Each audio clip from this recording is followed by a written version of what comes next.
Section 7.5 solves special types of linear systems. A linear system can have no solution or infinitely many solutions. A linear system that has no solution has graphs that are parallel lines. And a linear system with no solution is called an inconsistent system. Because remember, a consistent system means it has at least one solution. A linear system has infinitely many solutions when the graphs of the equations are the same line. And it is called a consistent dependent system. So looking at graphs, we're going to have two different ways of looking at how to find these. So first we're going to look at a system with no solution. So we're going to show that the system has no solution, first graphically.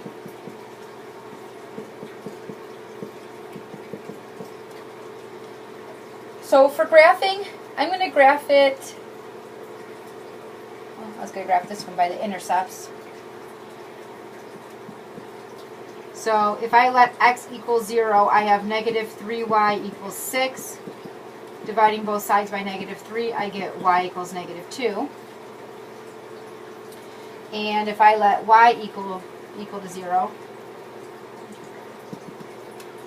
then I have 2x minus 3 times 0 equals 6 divided by 2, and I get x equals 3. So I have 3, 0, and 0, negative 2.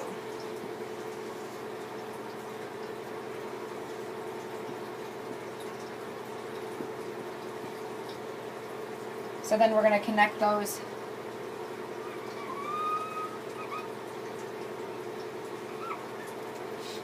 Okay, so now I'm going to do something similar here. I'm going to go ahead and plot it with intercepts. You could also put them in slope-intercept form to graph them.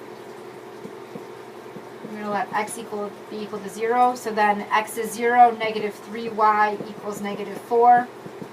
Divide both sides by negative 3, I get y equals 4/3. So I have 0, 4/3, which is maybe like right there. And then I'm going to let y be equal to 0. And I have 2x minus 0 equals negative 4. Dividing both sides by 2, I get x equals negative 2. So I have negative 2, 0.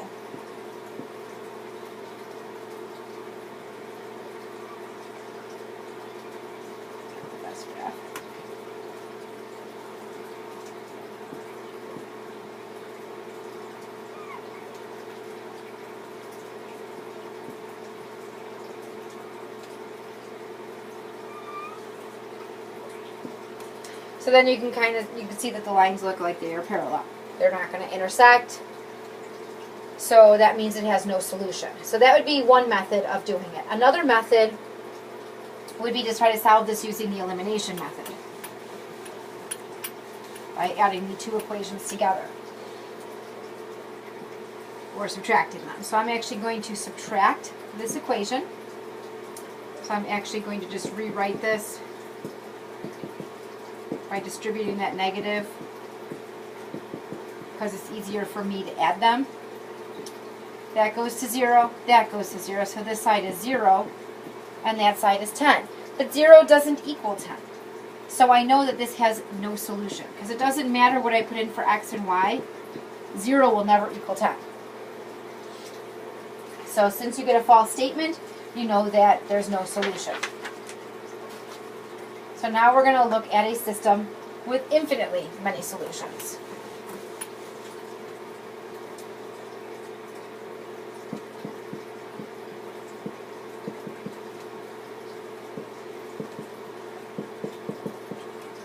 Okay, so the second equation is in slope-intercept form, so it's easy to graph. So it's 2x minus 4. So my y-intercept is minus 4, so I'm going to go down to negative 4, and I'm going to plot that point. And then my slope is 2, or 2 over 1, so I'm going to go up 2 and right 1. Put another point, and then I'm going to go ahead and connect them to get my line. This one here, you can put it in slope-intercept form, or I'm going to just graph it with intercepts. I'm going to let x be equal to 0. So when x is equal to 0, then I have negative 2y equals 8. And then I'm going to solve that by dividing both sides by negative 2, and I get y equals negative 4. So when x is 0, y is negative 4. Well, that's this point right here. Now I'm going to let y equal 0, and I'm going to solve it for x. So I have 4x minus y is 0, so that goes away. Equals 8. I'm going to divide both sides by 4, and I get x equals 2. So when y equals 0, x is 2. So they are on the same line. So I just showed that with graphing that they represent the same line, so we have infinitely many solutions. The other way to solve this would be to use substitution. Substitution's getting chosen here because I already have y equals. So I can take this and just substitute it into that equation. So I have 4x minus 2 times y is 2x minus 4. I'm going to make that plus a negative 2 to make it easier to distribute. So I have 4x plus negative 2 times 2 is negative 4x.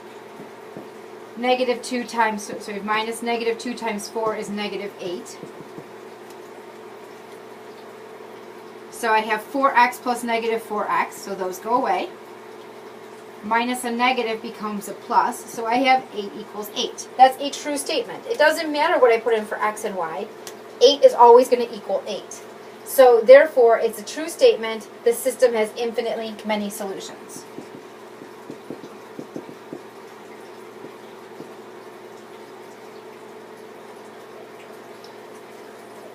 So you can tell without graphing and without trying to solve these, you can tell how many systems they have. So if they're written in slope-intercept form, all we're going to be doing is looking at our slopes and our y-intercepts to help us determine. So our possibilities would be one solution, no solution, or infinitely many.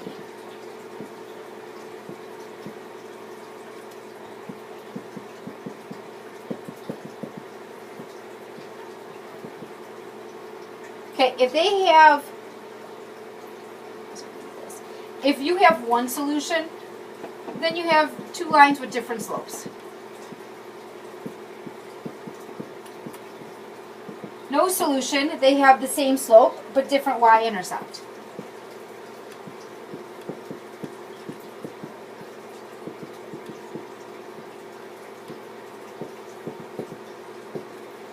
And infinitely many has the same slope and the same y-intercept.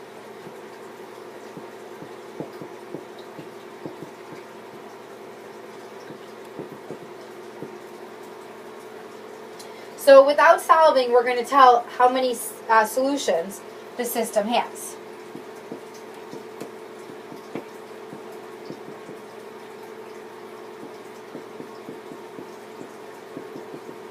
So the first thing we want to do is write this in slope-intercept form.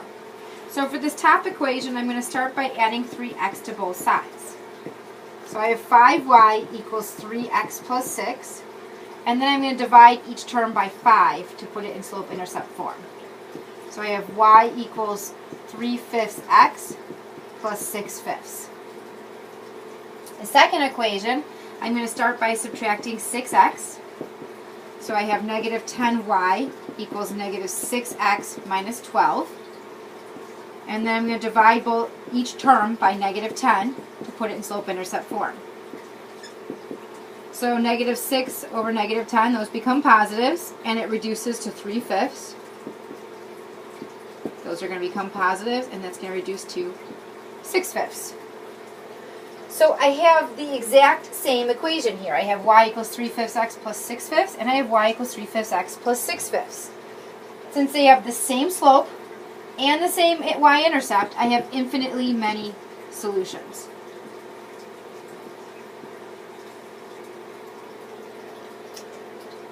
Okay, so now we're going to look at another one.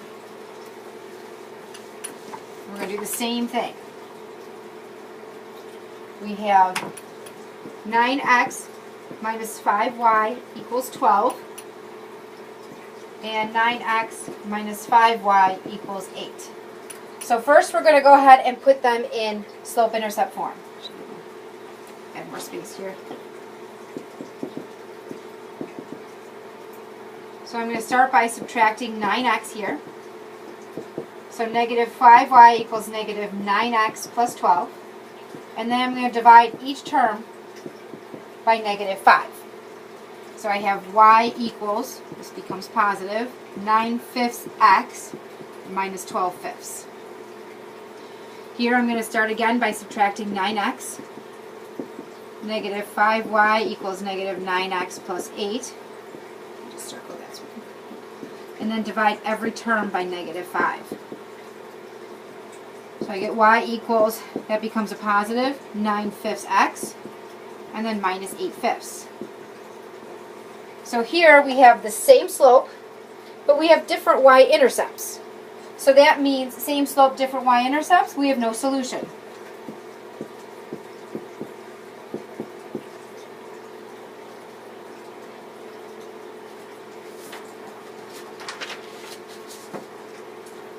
Okay, so then finally we're going to do a real-world example.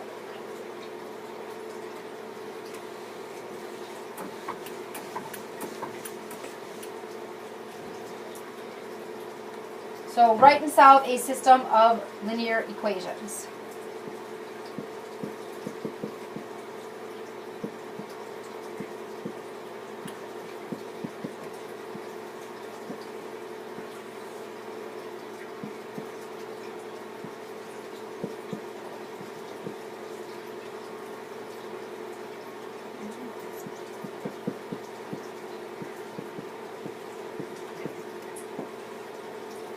Okay, so a pizza parlor fills 2 pizza orders. Find the cost of 1 medium pizza. So we know 4 medium pizzas and 12 large pizzas cost $168, and then 8 medium pizzas and 24 large pizzas cost 336 pizzas.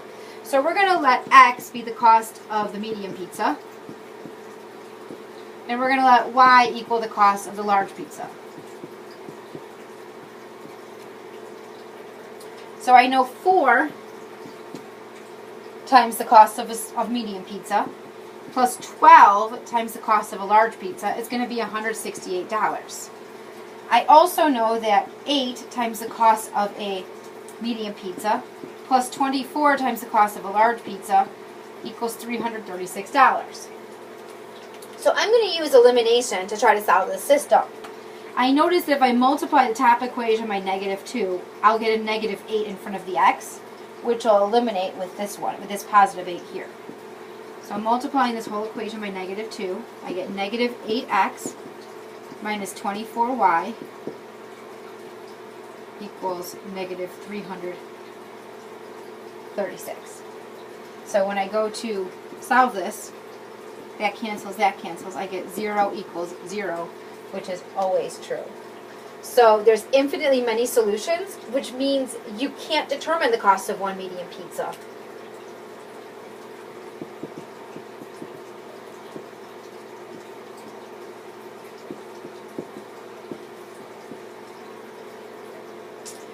Okay, so when you have one solution, you have 2 lines that intersect, and the lines have different slopes.